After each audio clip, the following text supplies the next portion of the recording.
चेति रमे रामे मनोरमे सहस्रनाम तत्तुल्यं राम नाम वरानने।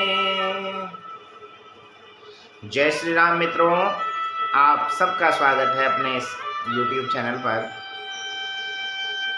आज जो आगामी चैत्र शुक्ल पौर्णमासी पड़ रही है 12 अप्रैल 2025, तो इस दिन एक और बहुत महत्वपूर्ण चीज हुई है।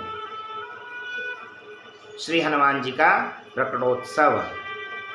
चैत्र शुक्ल पक्ष पौर्णमासी को हनुमान जी भी इस धराधाम में प्रकट हुए थे माता अंजनी के गर्भ से, तो इसलिए उनको आंजनेय भी कहा जाता है। हनुमान जी का एक नाम आंजनेय भी है। आंजनेय कौन? जो माता अंजना के गर्भ से प्रकट हुए। और पवन पुत्र भी कहा जाता है। तो कई कथाएं प्रचलित हैं हनुमान जी के जन्मोत्सव की, प्रकटोत्सव की, कि कैसे प्रकट हुए। किंतु एक कथा को लेकर आप सबके सम्मुख उपस्थित हो रहा हूँ। कहीं मैंने इसको पढ़ा था। वैसे श्री रामचरितमानस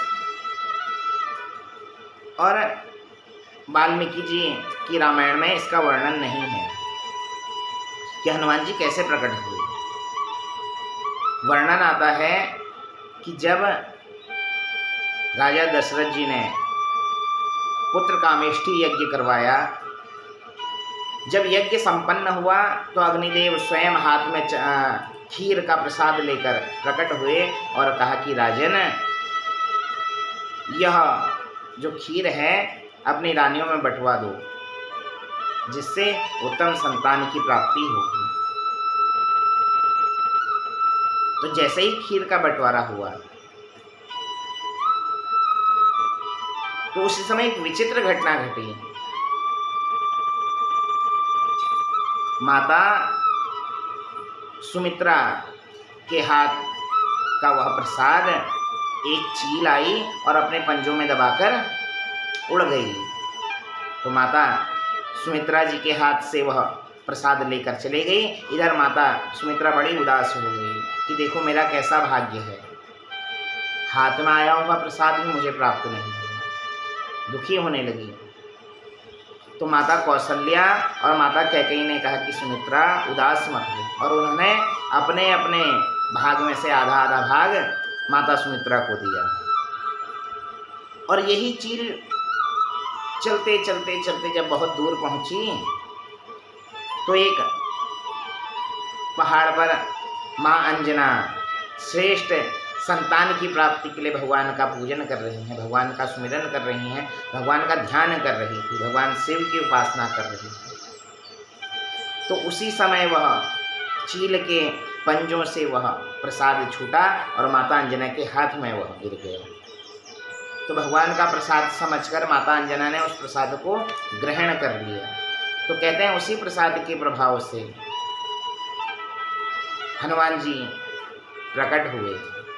चैत्र शुक्ल पक्ष पौर्णमासी की तिथि है। हम सब इसको हनुमान जयंती के रूप में भी मनाते हैं। तो हनुमान जी का प्रकटोत्सव इस बार 12 अप्रैल 2025 को पड़ रहा है। हम सब धूमधाम से हनुमान जी को याद करें। अष्ट सिद्धि नव निधि के दाता। देखिए, अष्ट सिद्धि और नव निधि को देने वाले हैं हनुमान जी, केवल अपने पास रखने वाले नहीं। कई होते हैं जिनके पास जो वस्तु होती है छुपा के रखते हैं, किंतु हनुमान जी कौन है? अष्ट सिद्धि नव निधि के दाता, देने वाले हैं। तो आप उनका पूजन कीजिए, हर चीज़ आपको प्राप्त होगी। जिस इच्छा से, जिस कामना से, जिस मनोरथ से आप हनुमान जी को मनाएं। और कलयुग में तो हनुमान जी साक्षात है। चारों युग प्रताप तुम्हारा, चारों युगों में आपका प्रताप है। तो हनुमान जी का ध्यान, सुमिरन, चिंतन, मनन इस आगामी चैत्र शुक्ल पौर्णमासी को करें। अपने घरों में सुंदरकांड का पाठ करें, हनुमान चालीसा का पाठ करें, हनुमान जी को मनाएं। तो इसी मंगल कामना के साथ पुनः आपसे किसी अन्य विषय को लेकर फिर आपके सम्मुख आऊँगा। तब तक के लिए आज की राधे राधे। जय श्री राम। हर हर महादेव।